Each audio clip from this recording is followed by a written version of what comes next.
Masechet Hagigah Daf Tet. We begin with a new Mishnah. This sugya is going to have some agadah, but in the middle of the daf is going to be a complex section about laws of Tum'ah and Tahara, but then we'll go back to agadah. So we get a combination of everything today. We begin, Mi shelo chag b'yom tov harishon shel chag, chogeg et kol haregel, v'yom tov acharon shel chag. So the main obligation to bring the Korban Hagigah is on the first day of the holiday. That's when the beginning of the holiday is, so it makes sense. However, if you, for whatever reason, did not bring your Korban Hagigah on the first day of Yom Tov, then you can bring it all the rest, any day of Chol HaMoed, including the last Yom Tov of the holiday, which on Pesach would mean the seventh day of Pesach. And what about Sukkot? We'll see.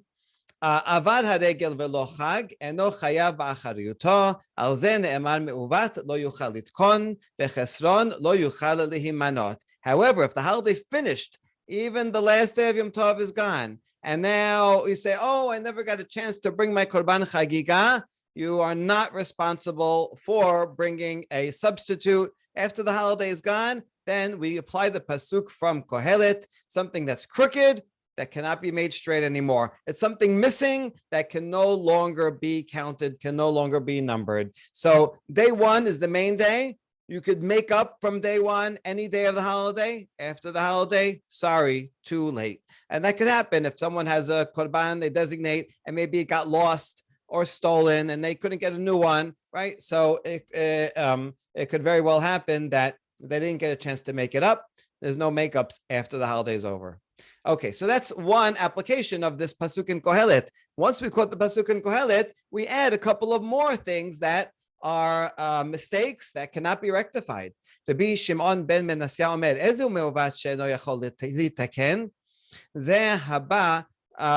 Notice that it changes the word of the pasuk. Oh, lehitaken, muvat, right? Litkon, lehitaken, that cannot be remedied. What's something crooked that cannot be remedied? Ze haba al ha'idva. Someone who sins and has intercourse with someone who is not allowed to, someone that would be isur karet, like a close relative, or eshet ish. And if they have a child, that child is a mamzer, and there's basically no way to fix a mamzer. The mamzer will always be excluded from the community to marry anybody else except another mamzer. And so that mamzer is always a living reminder of that sin. And so, how do you make teshuvah? Because after all, think of anything else. If you steal something or rob, well, you can always return what you stole. But if someone creates a mamzer, there's no way to take it back. Rabbi Shimon ben Yochai omer, en korin meuvat ela lemi shehaya metukan batechila v'nitavet. If you say made crooked, that implies that it was straight and then made crooked. So he has a third application of the pasuk. Not that he's saying the other two are good, but specifically this pasuk is someone who was a Torah scholar who left the Torah. So he was straight, he was on a good path, and he left. That's worse in many ways than someone who was never on the Torah path, and so less to blame than someone who knew the right way and then left it. So there you go, three interpretations of the pasuk. When we'll come back to these two on the Agadah, but now we start with this. Mina haneh mileh. What is your source to know that the last day of Yom Tov you can bring a makeup? Not only on Pesach, when it's still Pesach, but even on Sukkot, because on Sukkot, the last day of Sukkot is Shemini Aseret, which is actually a separate holiday. Shemini Aseret has different korbanot than the rest of the days, has different laws. You don't sit in Sukkah, you don't take lulav. It's like a separate holiday. Can you make up the Korban Hagigah of Sukkot on Shemini Aseret? The answer is yes. So how do we know? Amar Rabbi Yochanan Mishum Rabbi Ishmael, Ne'emar Aseret b'Shvi'i shel Pesach. So this pasuk in Devarim says, so it's clearly talking about Pesach, because you're eating masot for 6 days, and then the seventh day, actually masah all 7 days. But on the seventh day, aseret, meaning another day of Yom Tov, aseret meaning stop from work. And then it repeats, Lo ta'aseh melacha, don't do any work. So it says the word aseret regarding the last day of Pesach is called aseret. And the last day of Sukkot is also called Shemini Chag Aseret. And therefore we can compare the two because it has the same word here and there. It's a gezerah shava. And just like basically the whole reason why Pesach, the last day of Pesach is called Aseret, is to teach me that on Sukkot, which the last day is also called Aseret, you can use that as tashlumin, just like you can do on Pesach. Pesach is the same holiday, even though Sukkot is not the same holiday. Okay, now we're just going to analyze this. Mufneh.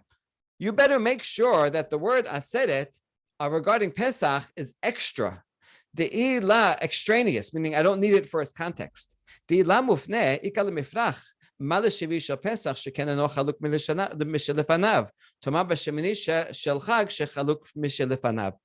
general rule regarding gezerah shava in the school of Rabbi Ishmael that if you have the same word in two places, you can derive teaching from one from the other as long as at least one of them is an extraneous word.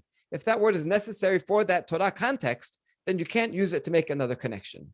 So that's our point here. This is part of the question. If not that the word is extraneous, I would not be able to learn one from the other because after all, the seventh day of Pesach is not separate from what came before it. It's all Chag HaMasot. It's all just one long 7-day holiday. Whereas that's not true regarding Sukkot, where Shemini Aseret is separated from the one from before. It's a separate holiday, right? All separate laws, separate name, everything. And so therefore, I would not be able to automatically learn this gezerah shava unless there's an extraneous word. So is the word aseret extraneous? And we say, yes, it is. Right? Don't worry about it. It is extraneous. Because after was the word aseret, meaning like asor, stop signs in Israel say asor, it means stop doing work. So it's telling me this is a Yom Tov, no working. Haketiv lo taseh melacha. The rest of the continuation of the pasuk says, don't do work. So I already know I can't do work on the 7th day of Pesach. Why do you have to tell me it's called aseret and don't do work? You see, the word aseret is in fact extraneous to the context of Pesach, and therefore it can point to Sukkot, say, oh, I want to tell you something. I'm aseret too, just like Sukkot is, and just like you can make tashlumin.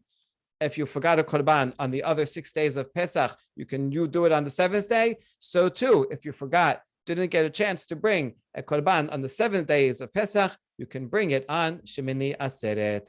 Aseret katav rachaman lamali ela shmamina lafnuye. It's an extra to make that verbal analogy. Excellent. Vetana. Okay, all that was said in the name of Rabbi Yochanan, in the name of Rabbi Ishmael. So Rabbi Yochanan is an Amorah. And now we're going to say, Vetana ma'itide mehacha. And we have a Tana, a Braita, that derives the same law. We are in agreement that you can do a makeup korban if you didn't get a chance, even on Shemini Aseret. But this is from a different source, from a different pasuk. The Tanya Braita says, V'chagotem oto chag ladonai shivat yamim. Regarding Sukkot, it's a holiday you'll celebrate for 7 days. Yachol yeheh chogeg v'holech kol shiv'ah. Tamud omar oto. Are all the 7 days equal? No, because it says the word oto. So notice in the pasuk, you should celebrate it. Oto is singular. You would have expected it to say chagotem otam. All those days, shivat yamim. Now in Peshat, oto is talking about the chag, which is singular, right? But nevertheless, since oto is singular, we're assuming it means 1 day. So the 1 day is the first day. That's the main day that you're supposed to bring the korban Hagigah. So can it be all 7? It says oto atachogeg v'atachogeg kol shiva. Only 1 day, not all 7. Imken laman shiva. So why does it say 7? The tashlumin, to make up. So we have a compromise, right? Oto means the first day is the main obligation, but if you couldn't do it on the first day, then shivat yamim, you can do a makeup on any of the 7 days of Sukkot. And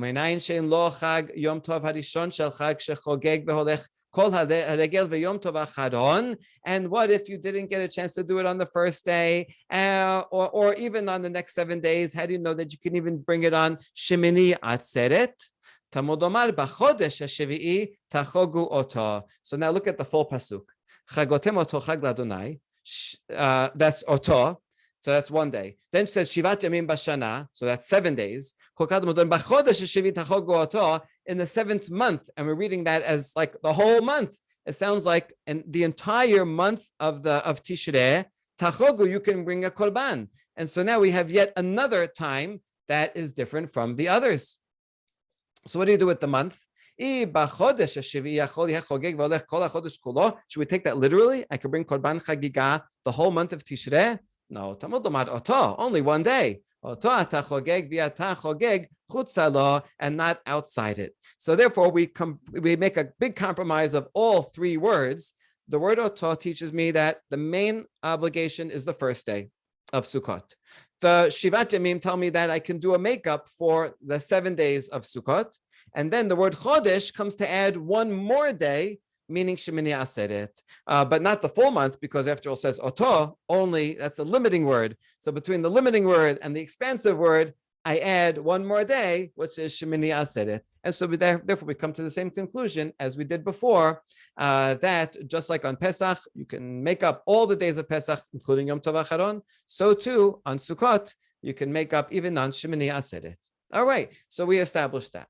Now, Umay Tashlumin, when we say the other days are a makeup for the first day, how exactly does that work? We saw this already on the first daf, but this is the main source. Rabbi Yochanan amar tashlumin larishon, Rabbi Oshaya amar tashlumin ze lazeh. So it's conceptually different. Rabbi Yochanan says that every subsequent day is a makeup for the first day. The main obligation is on the first day, and so if you were supposed to do it on the first day and didn't, so you make up the second day, make up the third day. Rabbi Yoshaya says, no, every day is a separate obligation. You have to bring Korban Hagigah on one day. The best to do it the first day, because why not? Zirizin makdimin. Do it as soon as you can. If you didn't, then you missed out on the first day obligation. Okay, forget that. We can't do that anymore. Now we'll pop up a new second day obligation. And so each day, the wording is not exact. It's not that one day is making up for another. It's really separate ones. He's just using this language to contrast with not tashlumin larishon, but rather any day that you pick is fine. And once you have one day, that will mean that you don't have to bring it on any of the other days. But on day 2, then all the other days are fine. You just have to pick one, but every day is a separate obligation. Okay, now what's the difference between this? It sounds like just a theoretical. My benayu, what would be a practical situation where you'd have a difference between the 2 opinions? Amar Rabbi Zera, chiger b'yom rishon v'nitpashet b'yom sheni ika benayu. If someone was lame on the first day, he had a cast on, he wasn't able to walk, and that's one of the disqualifications. Someone who's lame is patur, does not need to bring a korban Hagigah or korban re'iyah, does not have to bring it. Now, but what if he got better on the second day? Let's see. Rabbi Yochanan amar tashlumin larishon, kevan de lachazeh barishon, lachazeh basheni. Rabbi Yochanan says the obligation is only on the first day.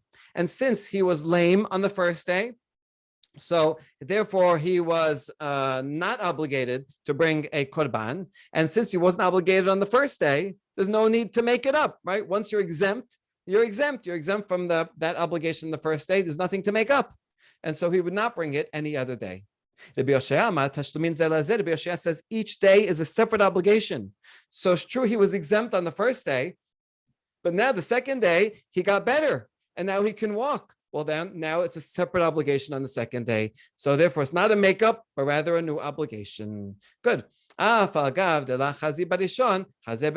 though he could not bring a korban on the first day, he does bring it on the second. There you go. Okay, the rest of this discussion, we're going to focus on Rabbi Yochanan. Rabbi Yochanan saying that once you're exempt at the beginning, then you're exempt the entire time. That even though it's just a practical matter that he couldn't bring it because he's lame, and so he's exempt. But that exemption means that he has no obligation whatsoever, and he doesn't even have to make anything up after. So we're going to focus on that and bring a contradiction.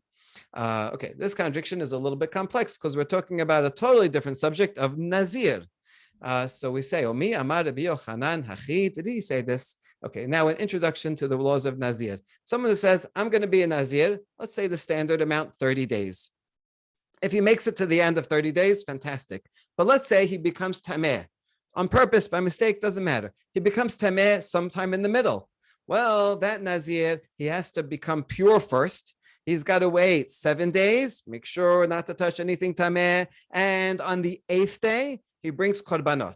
Now, Korbanot are not offered at night. So he can't bring them at night between the 7th and the 8th, but only on the 8th day. And once he brings those korbanot, he can immediately start counting again and start again from the 30 days. Great. Now, what if he became tameh and he starts a 7-day waiting period? Day 1, day 2, he becomes tameh again. Well, he became tameh again. He only has to bring one set of korbanot because he never became pure to require yet another, right? So he's still within the same period of impurity. However, if he became tameh in the middle, waited 7 days, good, and the 8th day came, and he has to bring his korban that day, and he became tameh on the 8th day, then he has to bring 2 sets of korbanot, one for becoming tameh in the middle of Nazir, and one because he finished the process. On that day he can start counting the next period of 30, and so becoming tameh on that day, even if it was before he actually brought the korbanot, he has to bring a second one because he's already into the new cycle. So the 8th day is that kind of attaches to the previous and the next counting of 30 days. Everything I said so far, everyone agrees with. That's the simple case. Now is the complex case, in case you weren't confused enough. Amar Hagigah nitma bayom mevi, balayla eno mevi. Now, Hagigah, now we'll bring up a new case. What if he becomes tameh on the night between the 7th and 8th days? So again, he said, I'm going to be a Nazir. Start from the beginning. I'm going to be a Nazir. On day 10, he becomes tameh. Oh, okay. I'm going to start counting 7 clean days. He starts on 7 days that he's not tameh. He made it past the 7th day. It's sunset. Now it's nighttime, and he becomes tameh that night. Now, what's his status on that night? If he waited till the next day when he can actually bring a korban, that means he finishes his impurity, even if he didn't bring the korban yet, and becomes tameh. Then he has to bring a second one. But Hagigah says at night, you don't bring korbanot at night. Since he cannot physically bring a korban at night, therefore he did not fully finish his tahara process. So if he becomes tameh at night, that's a continuation of the first tum'ah, and therefore he would have to start counting 7 again, but only have to bring 1 set of korbanot. So according to Hagigah, being at the time of eligibility, but you cannot practically bring a korban, means that you're not finished yet. You're not into the period of actually being tahor. That's Hagigah. But here's Rabbi Yochanan. Here's going to be our question. Rabbi Yochanan amar af balayla nameh mevi. Rabbi Yochanan says, if I said I'm going to be a Nazir, and then I became tameh in the middle, and I waited 7 days of tahara, and now it's the nighttime before the 8th, before I'm going to bring the korban, and I became tameh that night, that's considered as if I finished my tahara process. In other words, according to Rabbi Yochanan, that night is similar to the first day of the lame person. Although a lame person cannot bring a korban because practically he can't bring it, but nevertheless, since theoretically he could bring it, he needs to bring it on the next day and make tashlumin. Just like if someone at night, this Nazir at night, physically cannot bring a korban because the Beit HaMikdash is closed, nevertheless, even though he physically can't bring it because he's obligated to bring it, it's already, we apply that time to his tahara process. And so that night applies to this next day. So the point is, according to this logic, even when you cannot practically bring it, it's as if you are still obligated to bring it. And so therefore, according to this logic, the lame person, who's lame on the first day, even though he physically cannot bring a korban, is still theoretically liable to bring a korban and therefore should do a makeup korban on day 2. And this contradicts what we just said before, that according to the Rabbi Yochanan, tashlumin larishon, and if he's lame on the first day, then he doesn't bring a tashlumin on the second day. That's the question. And the answer is Amar Rabbi Yirmiyah. Shane Tumah diyesh la tashlumin bepesach sheni. Tumah is different from being lame. When someone is tameh, it's true they can't bring a korban, but it's because of an external reason, right? I am obligated. Just right now I'm tameh, so I can't bring it. What's our proof for that?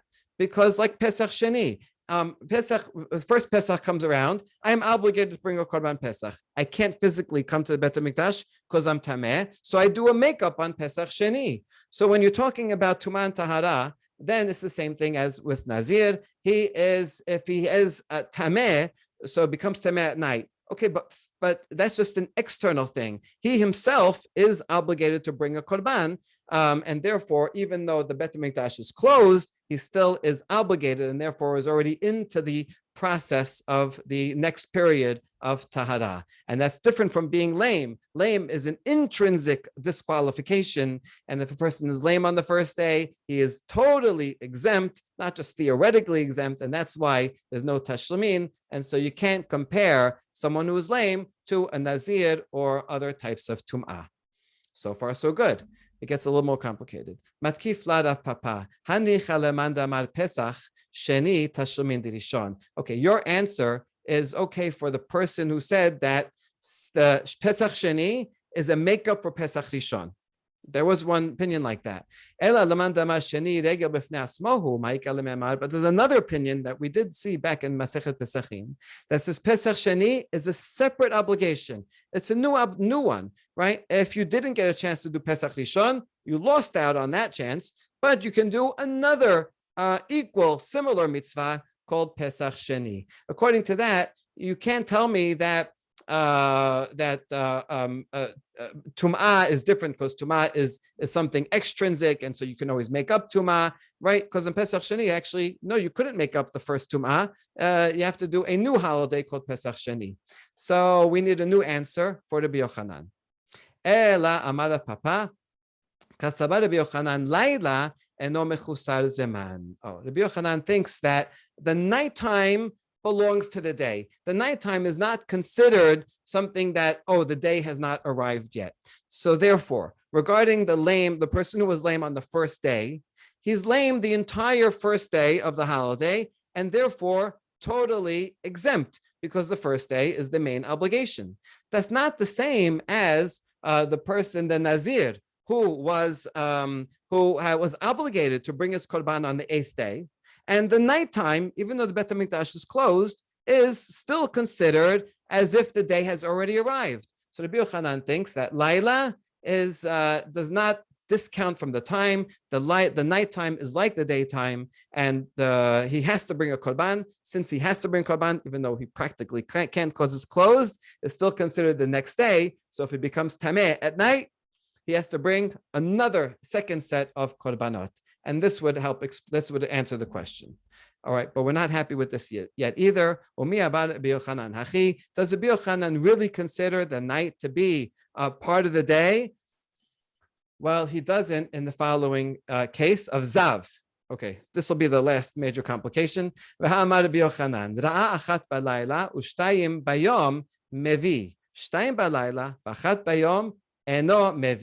Okay, here's the situation. Someone, Azav, review the law of Azav. If someone saw this disease emission for one day, it becomes tameh only for a day. If a man sees it for 2 days, he becomes tameh for 7 days. If he sees this Zav emission for 3 times, then he has to not only wait 7 days, but also bring a korban at the end.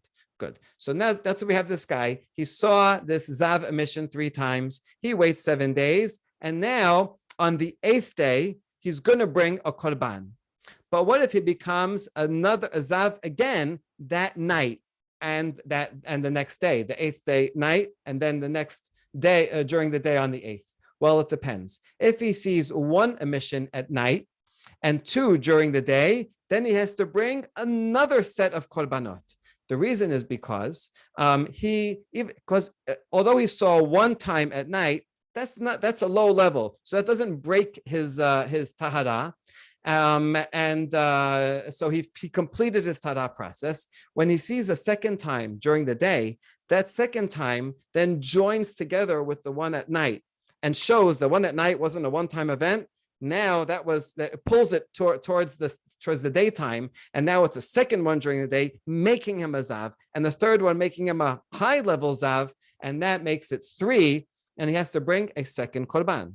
However, if he saw 2 emissions at night, the night before the 8th day, and only 1 during the day, and no mevi, he does not have to bring an additional offering, because at night he already became totally tameh. He broke his tahara streak, and therefore, since he never completed his tahara process, therefore he only has to bring 1 set of korbanot for the whole series. It's like the first 3 joined together with these 2, which is 5. He never broke his tum'ah, so he brings 1 for the whole thing. Now, what do we see from this? If Rabbi Yochanan would have thought that the nighttime belongs to the day, right? That being at night is not a separate diminution of the time, then in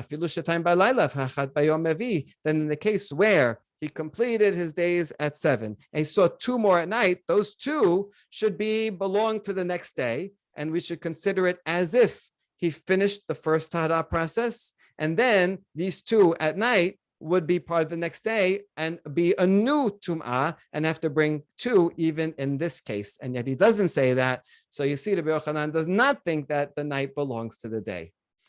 And our answer is, when he said the second halacha, he was only talking about the other opinion. According to the opinion that says the night is like the day, then he would make a difference between 2 and 1 and 1 and 2. But he himself, Rabbi Yochanan himself, doesn't think that. So we can go back to that question. Now we ask, he's only saying according to the other guy?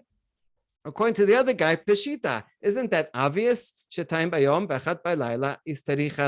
No, it's not so obvious, because I would still need to tell me that law for the person who saw 2 during the day and only 1 at night. Because this is in Masechet Kedatot. There's a whole discussion about that. That's not quoted here. So I might have thought that when he sees that 1 at night, maybe that 1 at night actually breaks his whole streak, because that 1 is considered just low level. He's kind of like on probation at this time, and so we can look there for the full discussion of it. And so he might have thought that that one would not go to the next day, but would be for the night before in any case. Kamash malan kedei Rav Yosef, and so this comes to teach us that 1 is considered part of the that when you have shetayim bayom, v'achat baylayla, when there's only 1 at night, that 1 is considered pulled over to the second, to the daytime, and in fact, that person would be considered tameh, right? Shetayim. The case there was rachat balayla shtam bayom. Maybe he has to bring a second one, because then that already is deems him as another period of tum'ah. Okay, and that's how we answer it, right? That statement of Rabbi Yochanan was only according to the other guy, but it sufficiently answers our question here. All right, that was the end of the complex part, and now to some Haggadah. Avad haregel velo chag eno chayav ba'achariyuto, al ze ne'emar me'uvat lo yuchal litkon bechesron lo yuchal limanot. The Mishnah already taught that if the holiday finished even Yom Tov Acharon, then you can't make up your korban Hagigah. Sorry, too late. Amar le bar hehe lehilel.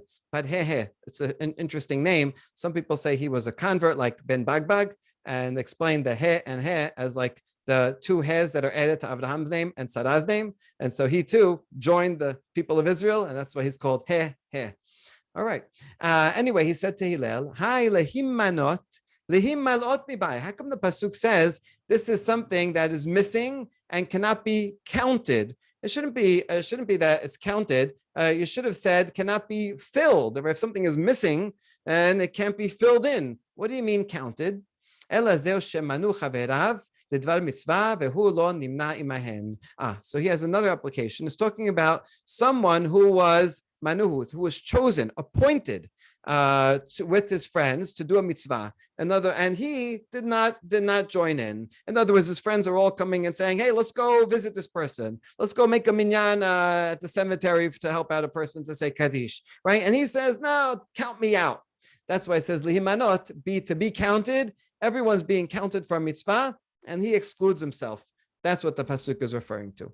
And we have a baraita that backs up such a situation. Tanyan namihachi meovat lo yuchal yitkon je shebitel kiryat shema shel shacharit o kiryat shema shel arbit o shebitel tefillah shel shacharit o tefillah shel arbit vechesron lo yuchal limanot ze sheimnu chaverav b'dvar mitzvah v'hu lo nimna imahen. So the proof is from the last clause, which is someone who is counted with his friends. His friends ask him to be counted, and he excludes himself from the count. So that's a braita that backs up that interpretation. But the beginning of the pasuk applies to something else. What is something that's broken and cannot be fixed? If someone didn't say Kiryat Shema during the day, that's a mitzvah to say during the day. He didn't do it, and so now it's already night. How are you going to make it up? Or if he didn't do it during the night, that's it. He missed his opportunity to say Kiryat Shema. Or he didn't say the Amidah during the day, and now the day's finished. In the morning is finished. Or he didn't say the Amidah at night. The truth, this would be true for Mincha also. Just for the sake of parallelism, we have day and night, we do day and night. Now, in Masechet Berachot, we qualify this, that because you can do a makeup if you weren't feeling well or forgot and missed shacharit, then you can make it up and say Mincha twice, all right? Or Mincha, you can say Arbit twice, and so on. So how come over here it says you can't make it up?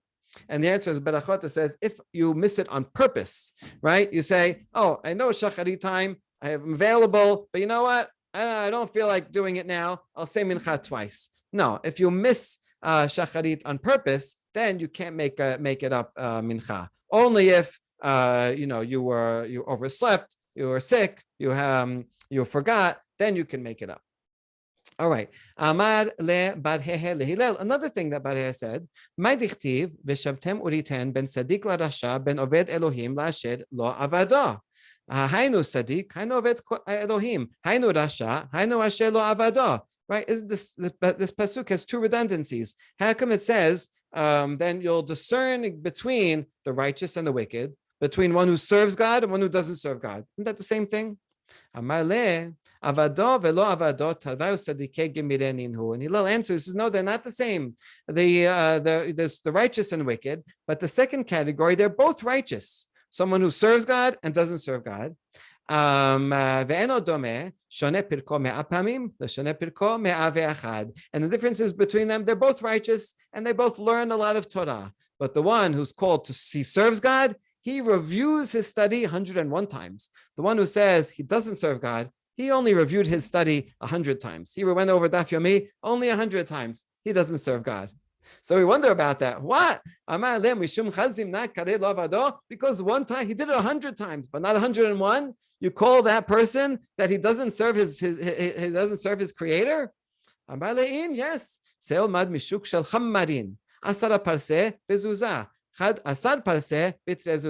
I'll bring you a proof from the donkey drivers, like taxi drivers. If you go 10 parsangs, then you have to pay 1. If you go 11, you have to pay 2. Like the taxis today, right? Yeah, there's zones, right? If you go past the Brooklyn Queens border, oh, now the fees double, right? Because even though it's only one more block, nevertheless, that one block is going to make you pay double. So there are zones, and you can't compare, right? 100 is the standard. You went above and beyond the standard. 101, that's called serving God. You just did 100, it's good. Now he's still Sadiq, but you can't compare him to the one who went the extra mile, literally. Amar le Eliyahu lebar hehe v'amri la Rabbi Elazar. Okay, more about Hehe.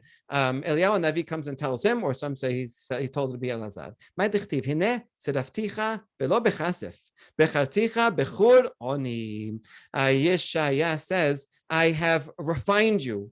but not like silver. So when you refine metal, refine silver, you put it into a cauldron and heat it up. It's a very difficult process. And, Bnei Yisrael being in Mitzrayim is called like Kur HaBarzel, is refined, even though it's a lot of heat, a lot of pain, suffering. In the end, you come out with something better. So too, Bnei Yisrael, the suffering that we experienced is like something that purifies us. But yet, it's not like silver, right? Silver, you get rich in the end, you have riches. But this time, it's not, because I chose you with a furnace of affliction. In other words, the affliction itself is what made you chosen and made you special. So what does pasuk mean?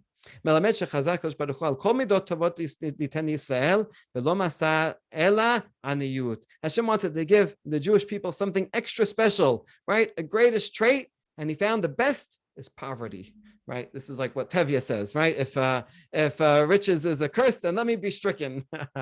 Amar Shemuel v'itema Rav Yosef hainu damre inashe ya'a aniyuta lihudae ki barza sumaka lesusya chivara. And there's a common phrase that poverty is good for the Jewish people, like a red stripe for a white horse. That red stripe even accentuates the whiteness of the horse, right? Because it's all white except that one stripe. And so too, the challenges of poverty that people experience accentuate the purity and goodness of the Jewish people. You need a little challenge to remain humble and keep your priorities straight.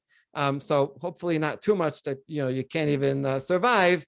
But there's something to be gained, right, from affliction. No pain, no gain.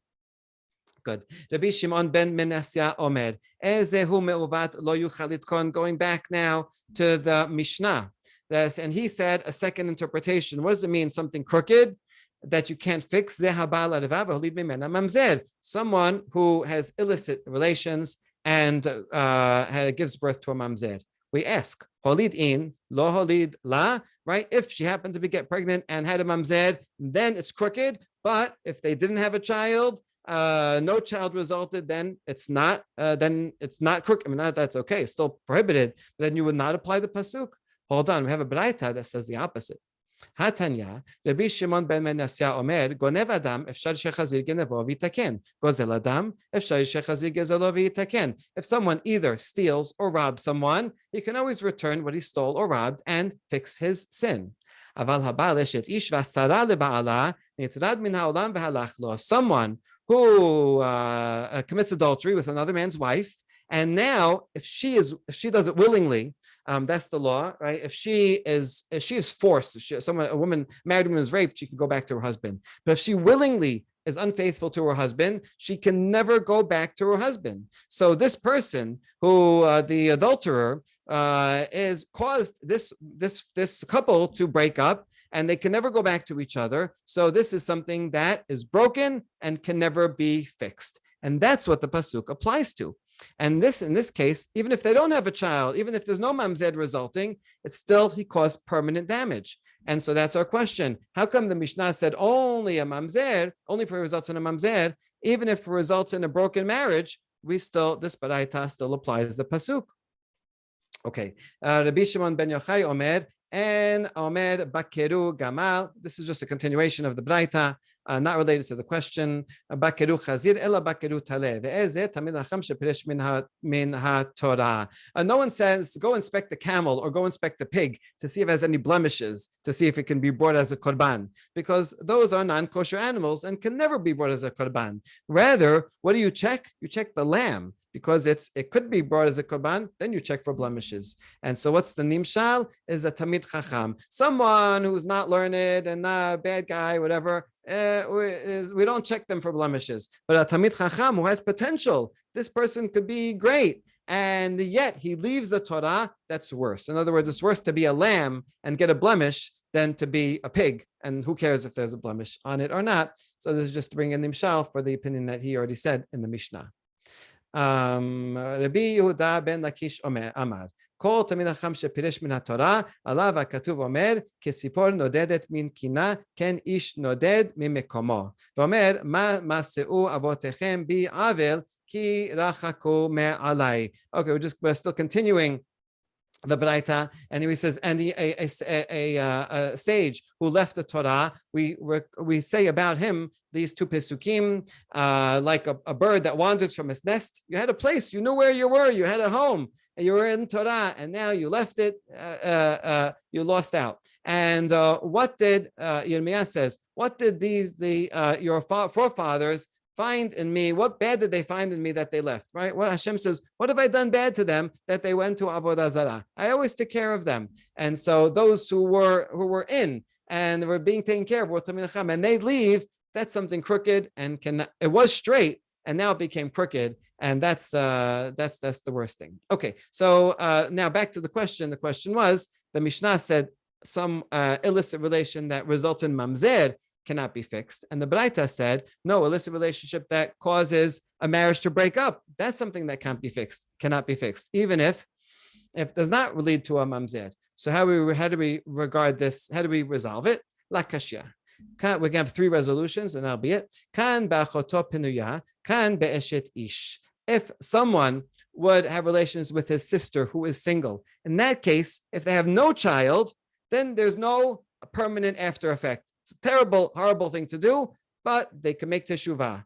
Whereas and this is what the Mishnah is talking about, if he sleeps with his sister and has a child, that child will be a mamzer. And so that's why only if there is a mamzer, then it can never be rectified as a permanent blemish. However, the Baraita is talking about eshet ish. Eshet ish, even if there is no child, if the woman is willing, sins willingly, she cannot go back to her husband. So, child or not, it is an unredeemable problem. Okay, so that's talking about two different cases. Second resolution, maybe both are talking about eshet ish. Kan be'ones, kan be'rason. If it was done be'ones, meaning she was unwilling, she was forced. So therefore, she can go back to her husband. If there's no child resulting from it, then you can teshuvah can be made, and there's no permanent damage. However, even in the case of ones,